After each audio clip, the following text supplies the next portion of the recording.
नमस्कार, मी हवामान अभ्यासक अनिल राज मुलगे, राहणार मुलगेमळा, बार्शी, जिल्हा सोलापूर. दिनांक 19 नोव्हेंबर. आज एक कमी दाबाचे क्षेत्र अरबी समुद्रात असून तसेच दिनांक 21 नोव्हेंबर रोजी बंगालच्या उपसागरात एक कमी दाबाचे क्षेत्र बनण्याची शक्यता असून तसेच आज एक चक्राकार वाऱ्याची निर्मिती आंध्र प्रदेश किनारपट्टी भागात असून सदर हे चक्राकार वारे कर्नाटक राज्यातून कोकणाकडे येण्याची शक्यता असल्यामुळे आपल्या राज्याच्या सोलापूर जिल्ह्याच्या काही भागात तसेच सांगली, कोल्हापूर, कोकणात, सातारा, पुणे या दिलेल्या जिल्ह्यात किंवा दिलेल्या भागात दिनांक 22 ते 24 नोव्हेंबर दरम्यान भाग बदलत पावसाची शक्यता राहील.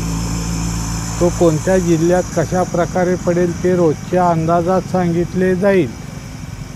वातावरणातील अचानक बदलामुळे यामध्ये एखादे दुसरे जिल्ह्याची वाढ होऊ शकते. तसेच मी दिनांक 4 नोव्हेंबर रोजी लांब पल्ल्याचा अंदाज देऊन राज्यातून सर्वात प्रथम सांगितले होते की नोव्हेंबर महिन्याच्या शेवटच्या आठवड्यात बंगालच्या उपसागरात एक डीप डिप्रेशन बनण्याची शक्यता असून त्याचे चक्रीवादळात रूपांतर होण्याची शक्यता असून ते कर्नाटक राज्यातून अरबी समुद्रात येण्याची शक्यता असून त्याच्या प्रभावामुळे आपल्या राज्यात नोव्हेंबर महिन्याच्या शेवटच्या आठवड्यात व डिसेंबर महिन्याच्या पहिल्या आठवड्यात आपल्या राज्यात पावसाची शक्यता राहील असे सांगितले असून त्याप्रमाणे बंगालच्या उपसागरात चक्रीवादळ बनण्याची शक्यता राहील.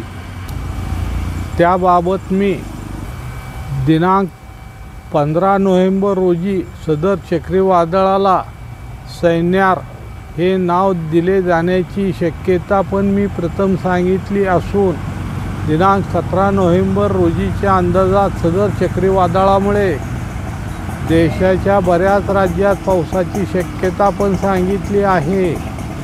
तसेच मी दिनांक 5 नोव्हेंबर रोजीच्या अंदाजात पावसासोबत काही ठिकाणी गारा पडण्याची शक्यता मला वाटते असे सांगितले असून त्यावेळेस व नंतर पण बऱ्याच जणांनी अशी शक्यता नाही असे सांगितले आहे.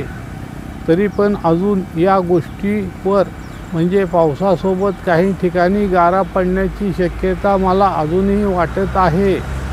पावसासोबत गारा पडण्याची शक्यता निर्माण झाली तर त्याबाबत मी पुढे आपणाला माहिती देईन. कारण अजून चक्रीवादळच बनायचे असून त्याच्या जाण्याच्या मार्गात अजून काही बदल होतो का ते पाहायचे आहे. त्यामुळे शेतकरी मित्रांनी घाबरून जाऊ नये. फक्त आपण सतर्क असावे म्हणून हा अंदाज दिला आहे. जर माझा हा व्हिडिओ आवडल्यास त्यास लाईक करा, सबस्क्राईब करा व शेअर करा. धन्यवाद.